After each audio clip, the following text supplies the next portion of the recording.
Torej, lep dober dan vsem skupaj. Na današnji novinarski konferenci bom predstavil pobude za ustavne spremembe, ki jih bo vložila oziroma ki jih je predlagala Nova Slovenija. Kot najbrž veste, je bil dosežen političen dogovor, da do včeraj vse politične stranke dajo nek zbir predlogov in potencialnih sprememb ustave predsedniku Državnega zbora, da se bo videli, kje so stične točke posameznih političnih strank in okrog katerih sprememb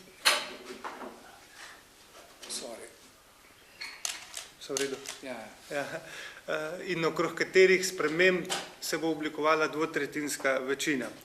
Mi smo včeraj predsedniku Državnega zbora tudi pisali in na nek način smo naše predloge uvrstili ali pa predstavili v nekih 7 točkah. Če grem na kratko po vrsti, bi rekel, da mi bomo seveda predlagali spremembo 53. člena ustave.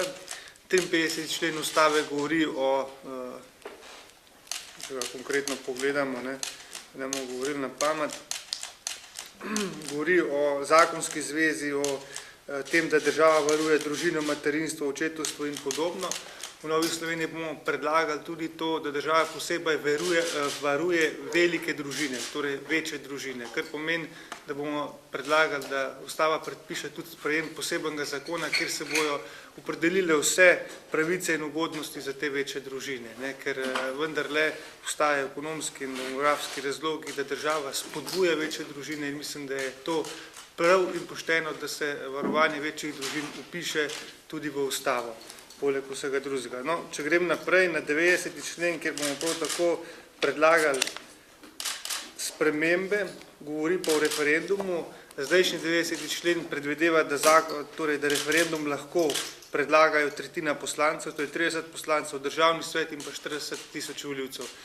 Naš predlog gre v smeri, da bi vendarle politiki nekoliko omejili predlaganje referenduma in da bi dejansko ukinili možnost, da Državni svet predlaga referendum. Seveda bi pa pustili, da še vedno 40.000 volivcev predlaga referendum, omogočili pa bi, da za večje in pomembnejše politične zadeve kljub vsemu politika lahko predlaga referendum seveda z zelo visokim soglasom. Da bi to mejo, ko politika lahko predlaga referendum iz 1/3 povečali na 2/3, kar pomeni, da bi lahko referendum predlagali zgolj samo še 60 poslancev in pa 40.000 volivcev. Po naši oceni bi to pripomoglo k večji politični stabilnosti, ker vendarle ne bi mogla politična manjšina uporabljati referendum za blokado kakršnihkoli odločitev.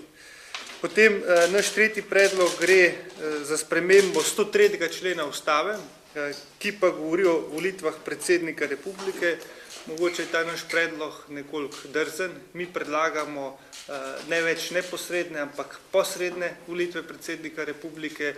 To utemeljujemo s tem, da glede na pristojnosti, ki jih ima po ustavi predsednik republike, je nekako nenavadno, da so volitve neposredne. Če primerjamo našo ureditev z drugimi ureditvami, potem je več ali manj jasno, da recimo Nemčija, Avstrija in še nekje, ki imajo podobno ureditev kot v Sloveniji, so te volitve posredne. In mi bi šli tudi v tej smeri.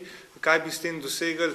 Predvsem, da se predsedniku republike ne bi bilo potrebno toliko ukvarjati z volilno kampanjo in ker je nazadnje tudi predsednik republike gre v smeri ponovne reelekcije in more v zadnjem letu svojega mandata gledati tudi na to. Mi mislimo, če bi se predsednik republike volil v parlamentu, bi imel tudi večje možnosti za bolj neodvisno in tudi, rečemo temu, bolj legitimno delovanje. Seveda me boste takoj vprašali, ali s tem ne zmanjšujemo legitimnosti predsedniku republike, ker so posredne volitve, ampak mi lahko njegovo legitimnost povečamo tudi s tem, da mora predsednik republike 2/3 poslancev izvoliti, namesto samo 46-60 poslancev, kar pomeni, da bi mogel imeti kandidat za predsednika republike zelo široko politično soglasje, kar bi bilo po naši oceni zelo pozitivno in dobro.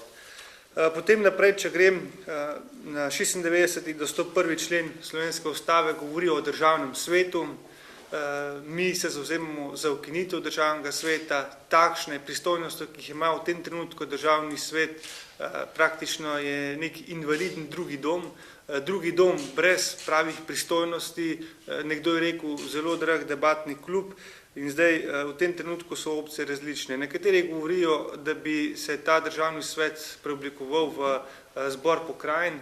Mi mislimo in ocenjujemo, da je to zgolj kupovanje časa, ker vprašanje, kdaj bomo pokrajine dobili, do kdaj bomo do teh pokrajin sploh prišli in s tem se samo podaljšuje življenjsko dobo državnega sveta in ocenjujemo, da je zdaj primeren trenutek, da se ta državni svet ukine in da s tem mandatom tudi ugasne.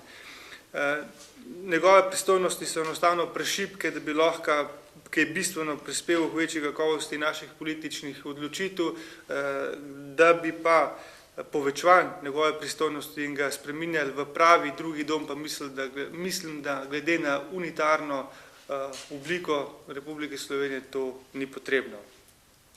Če grem še naprej, smo predlagali tudi spremembe teh členov od 110 do 119, ki govorijo o volitvi vlade.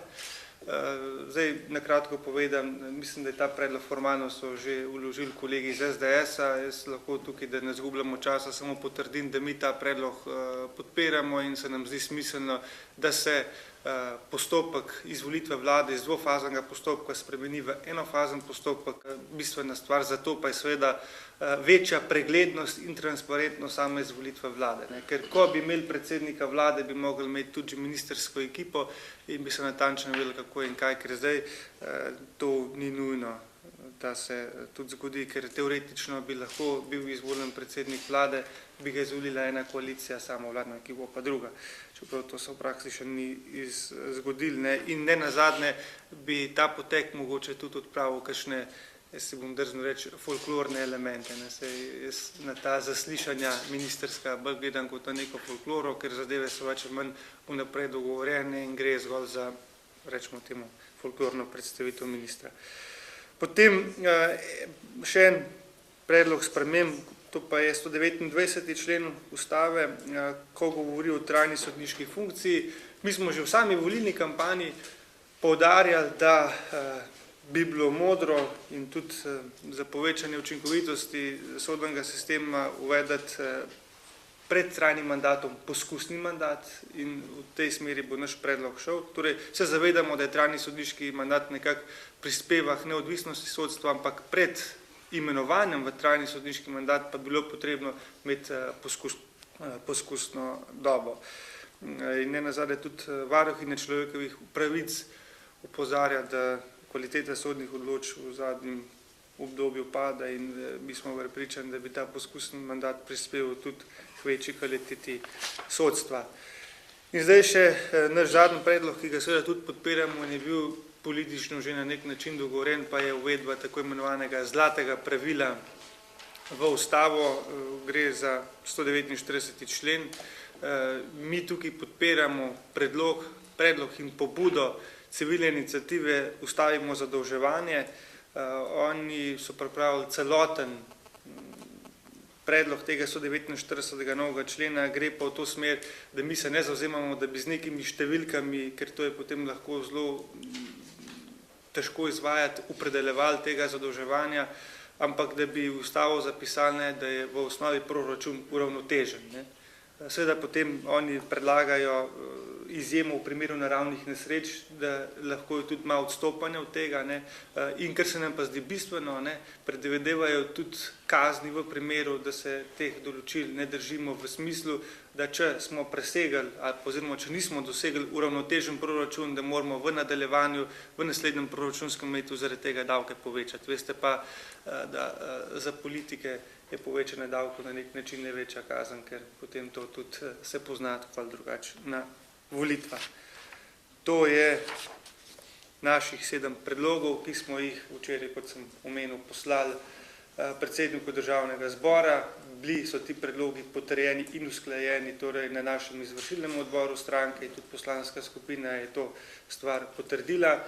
Zavedamo se, da je ustava izredno občutljiva materija in da je treba, tako da že nekateri pravijo, te stvari urejati s tresočo roko. Ocenjujemo pa vsem, da je v tem trenutku ta pravi moment, da se teh stvari lotimo in da je pristop, ki ga je predsednik Državnega zbora ubral, da zberemo vse ideje skupaj in da vidimo, katere so tiste točke, ki imajo večinsko oziroma dvotretjinsko podporo, da si jih